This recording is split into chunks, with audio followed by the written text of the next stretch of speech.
At itiningin ni Jacob ang kanyang mga mata, at tumingin.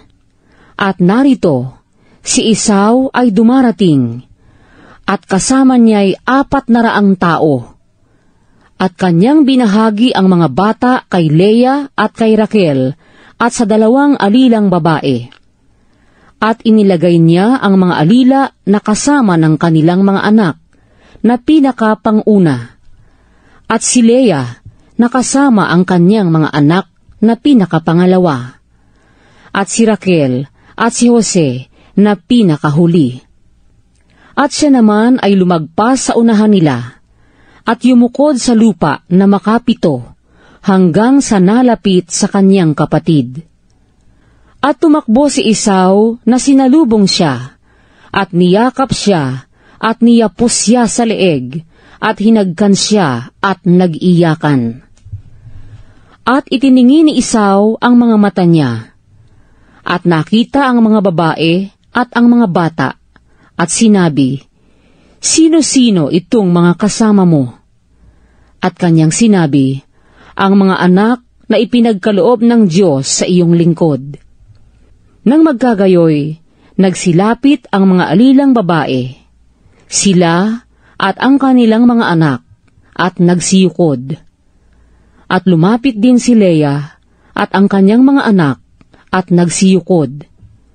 At pagkatapos ay nagsilapit si Jose at si Raquel, at nagsiyukod.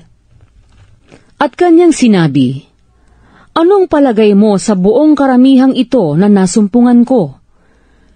At kanyang sinabi, "Nang makasundo ng biyaya sa paningin ng aking Panginoon." At sinabi ni Esau, "Mayroon akong kasya, kapatid ko, ariin mo ang iyo." At sinabi sa kanya ni Jacob, "Hindi, ipinamamanhi ko sa iyo, na kung ngayoy nakasundo ako ng biyaya sa iyong paningin, ay tanggapin mo nga ang aking kaloob sa aking kamay. Yamang nakita ko ang iyong mukha, na gaya ng nakakita ng mukha ng Diyos, at ikaw ay nalugod sa akin. Tanggapin mo, ipinamamanhi ko sa iyo ang kaloob na dala sa iyo, sapagkat ipinagkaloob sa akin ng Diyos, at mayroon ako ng lahat." At ipinilit sa kanya, at kanyang tinanggap.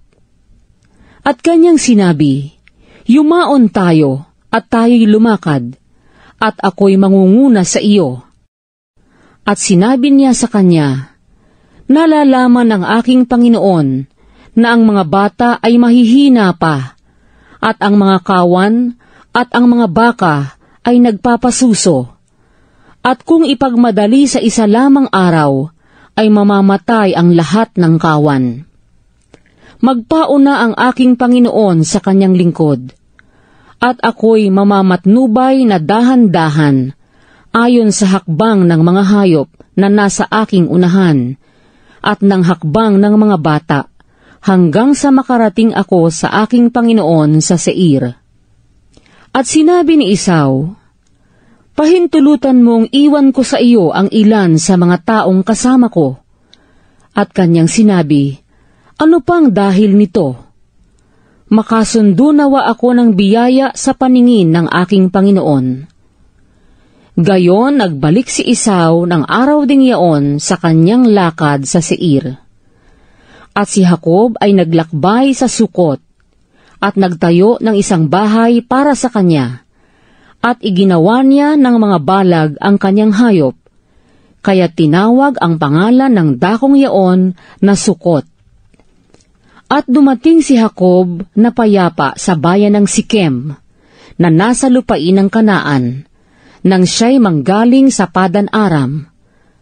At siya'y humantong sa tapat ng bayan, at binili ang pitak ng lupa na pinagtayuan ng kanyang tolda sa kamay ng mga anak ni Hamor, na ama ni Sikem, ng 100 putol na salapi. At siya'y nagtindig doon ng isang dambana, at tinawag niyang El Elohe Israel,